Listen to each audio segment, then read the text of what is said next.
Já jsem vlastně ten obor sociální práce zakládal, jsem z rodu.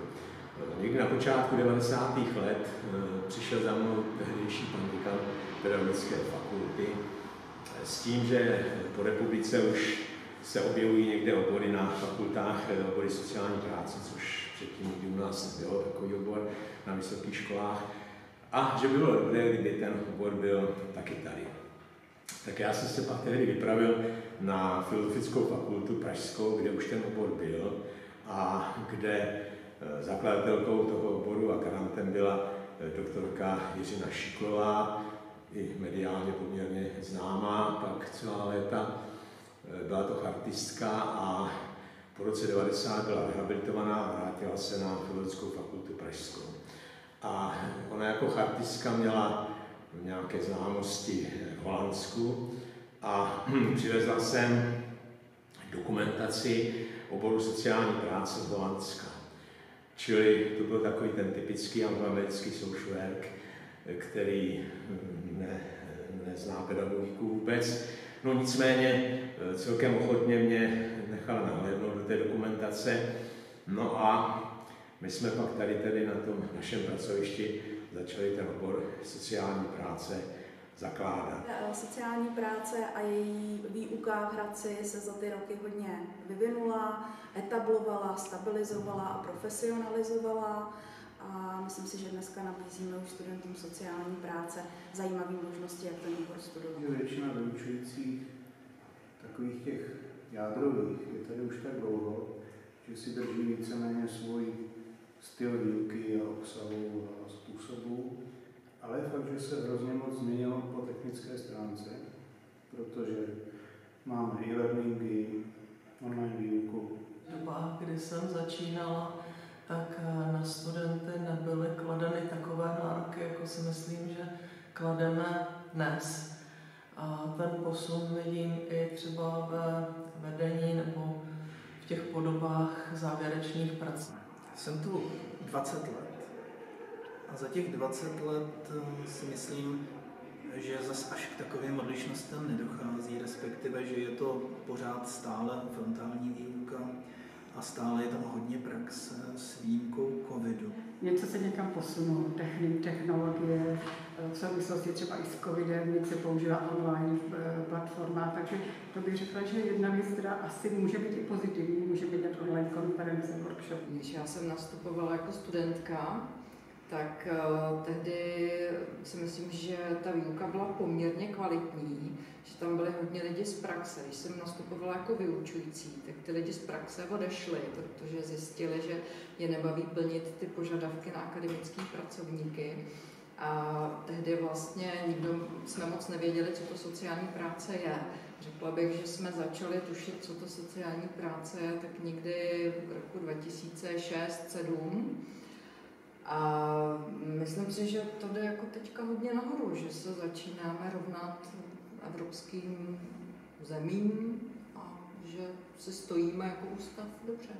Vybavuju si Josefa Zitu, toho vnímám jako člověka, který mě nějakým způsobem obohatil právě o tu osobnostní rozmanitost, která na Ústavu sociální práce je. Že mě nejvíc možná pomohli studenti, protože studenti tehdy byli lidi, kteří měli na rozdíl od nás vyučujících poměrně dlouholetou praxi o sociální práci, toho věděli vlastně víc než my. Tak pochopitelně určitě nechme zmínit doktorku Janebovou, která tady je o trošku, ale je o trošku díl než já, čili tam jsme si asi byli generačně poněkud blíž, ale určitě musím vzpomenout i na další kolegy, jako zase nový doktor Zita. Při mých začátcích na Ústavu sociální práce mi nejvíce pomohl pan doktor Mittler, který ústav založil, potom jeho zástupkyně, tehdejší tajemnice katedry sociální práce a sociální politiky, paní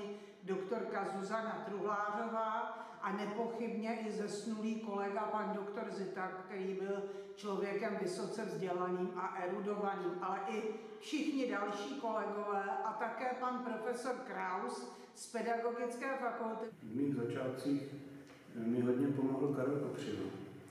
To byl psycholog a vyučující, který mě velmi podpořil, když jsem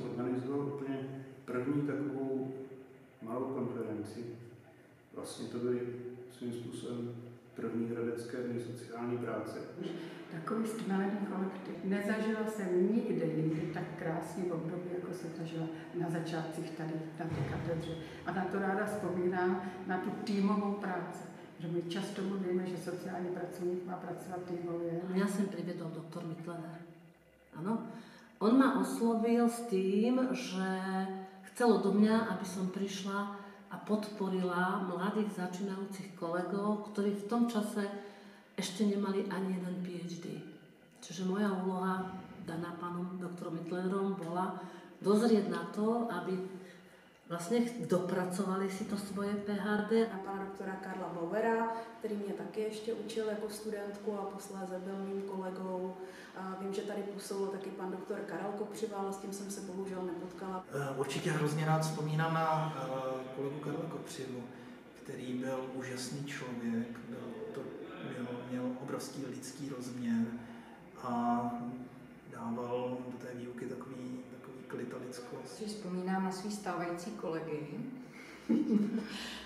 protože si myslím, že složení ústavu je momentálně takřka dokonalé. Pána doktora Zitu. V podstate by som nevylučila zo spomienok ani jedného svojho kolegu. Ani jedného. Ani na jedného by som ja nepovedala, že na neho spomínam nerada. Každý mi dal do života niečo iné, niečo pekné. Vzpomínám na doktora Zitu. Doktor Zita byl sociolog, bohužel zemřel před 10 lety, v roce 2013.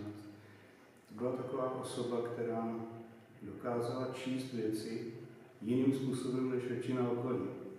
Myslím i doslovně, to má číst knihy a interpretovat je trochu jinak než ostatní, ale myslím i v přeneseném slova smyslu, že uměl číst život trochu odlišným způsobem. Určitě kolega Kaplik je osobností, která stojí za zmínku, určitě kolega Smutek a další. Ono tady jako nezmínit všechny své kolegy by byl skutečně hřích. Pro mě takovou velkou inspirací v oboru i mimo něj v nějakých přesazích je určitě paní docentka Alena Vosečková, ale myslím si, že právě to kouzlo toho našeho pracoviště spočívá v tom, že je tady spousta různých lidí, že mají různé přístupy k tomu oboru, že jsou to i různé osobnosti a to si myslím, že je právě fajn. Si neodvážím teď mluvit o někom konkrétním, protože si vážím všech svých kolegů. Určitě moji kolegyni a kamarádku doktorku Janebovou, myslím si, že nikdo mě nebude podezírat z nějaké předpojatosti, když zmíním jí, protože ty výsledky za ní tady rozhodně jsou. Paní profesorku Levickou, která přece jenom dává tomu oboru určitou garanci i směr. Doktorku Truhlářovú. Ona naozaj ako riaditeľka bojovala za ten ústav, chcela, aby išiel dopredu, aby v podstate mal dobré meno. Jej sa podarilo niečo úžasné, že hradecké dny s jej podporou boli number one. Přinesl zpět tu desítky, spíš i stovky kvalifikovaných, motivovaných, angažovaných sociálních pracovníků a sociálních pracovnic. V České republice bezesporu skvěle připravenými studenty sociální práce. Když hovořím se svými kolegy z jiných škol sociální práce, kam se naši bakaláři hlásí na magisterské studium, tak o našich studentech mluví velmi dobře a říkají, že jsou velmi kriticky a antiopresivně nastavení. A taky vidím své studenty v praxi, protože řada z nich jsou mý kolegové a musím říct, že jsem na ně hrdá, takže si myslím, že jsme přispěli taky hodně našim klientům. Minimálně našemu okolnímu světu tady v Česku a případně na Slovensku jsme asi za tu dobu zvládli přispět tím, že jsme vytvořili tradici hradeckých dnů sociální práce. To je konference, která už má letos 20. výročí. No ale čím ústav přispěl, tak myslím si, že asi více než 3 000 absolventů za dobu své existence. Ústav sociální práce dle mého názoru přinesl a přináší světu vzdělané, chytré a milé sociální pracovníky a sociální pracovnice. Kopec vynikajúcich absolventov, ktorí ktorí sú v praxi a robia dobrú prácu.